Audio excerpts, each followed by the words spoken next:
Ar jau matėte šias L'Oreal Paris naujienas? Nes aš jas šiandien kartu su jumis bandysiu pirmą kartą. Pastaruoju metu socialiniuose tinkluose vis dažniau matau tą vadinamą glass skin efektą, kai oda atrodo itin lygi, švytinti ir tarsi prisotinta drėgmės. Ir pasirodo L'Oreal Paris dabar turi naują Revitalift Glass Skin liniją. Todėl pagalvojau, kad būtų smagu išbandyti ją kartu ir pažiūrėti, ar pavyks išgauti tą glass skin efektą. Šiuo metu liniją sudaro dvi priemonės – hidrogelio kaukė ir lengvas kremas. Ir taip, šias priemonės jau galite įsigyti drogos parduotuvėse, tiek fizinėse, tiek internetinėje. Ir manau, kad galime keliauti prie testavimo ir aš pradėsiu nuo veido kaukės.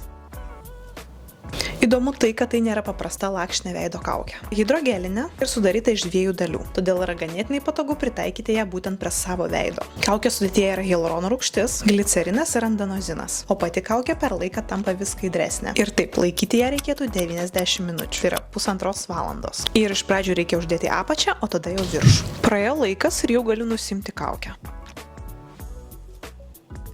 Pirmas įspūdis, oda tikrai atrodo tokia prisotinta drėgmės ir nejaučiu tikrai jokio tempimo jausmo. Oda atrodo gaivesnė ir turi natūralų švytėjimą. Aišku, tik po vieno naudojimo aš stebuklų tikrai nesitikiu, bet pirmas įspūdis tikrai labai geras. Dabar pereikime prie antro produkto, prie lengvo kremo. Man labai patinka jo tekstūra. Iš pirmo žvilgsnio atrodo, kad tai serumas ir kremas viename, nes konsistencija yra labai lengva, vandeninga. Įdomu tai, kad jos sudėtyje yra dviejų tipų hialurono rūgštis, taip pat vitaminų B3, B5 ir CG kompleksas. O dar sudėtyje yra glikolių, kurie padeda intensyviai drėkinti odą ir suteikti jai daugiau švytėjimo. Kremas labai gerai ir greitai susigėrė ir tikrai nepaliko jokio riebumo ar sunkumo jausmo. Rytais tikrai nemėgstu tų sunkių kremų, ypač jeigu planuoju darytis makiažą, tai šitas veido kremas atrodo kaip tikras išsigelbėjimas. Ir tokios lengvos tekstūros man tikrai labai patinka. Gerai, pažiūrėkime iš arčiau. Iš karto matau, kad oda yra tokia glotni ir turi tokį šlapę sveiką spindesį. Neblizgėsi nuo riebumo, būtent tą drėkinimo suteikiamą glow efektą. Ir man atrodo, kad būtent čia ir atsiranda tas glass skin efektas, kai oda yra lygi, švytinti ir tarsi pripildyta drėgmės iš vidaus. Tai ką galiu pasakyti po pirmo naudojimo? Abi priemonės yra tikrai labai malonu naudot, kaukė suteikia drėkinimo ir gaivumo efektą, o kremas viską užfiksuoja ir neapsunkina odos. Manau, kad tai būtų tobula kombinacija tomis dienomis, kai oda atrodo pavargusi, išsausėjusi, arba tiesiog norisi daugiau švytėjimo prieš makiažą. Tai buvo mano pirmas susipažinimas su L'Oreal Paris Revitalift Glass Skin linija. Priemonės yra tikrai labai smagios, kaukę įsigysiu manau tikrai dar ne kartą, o kremą sėkmingai naudosiu toliau. Tai ačiū Jums, kad pažiūrėjote šį video iki galo. Pasiekite mūsų socialiniuose tinkluose – Facebookas, Instagramas, YouTube'as, TikTokas, Drogas Lietuva. O su jumis susitiksime jau labai greitai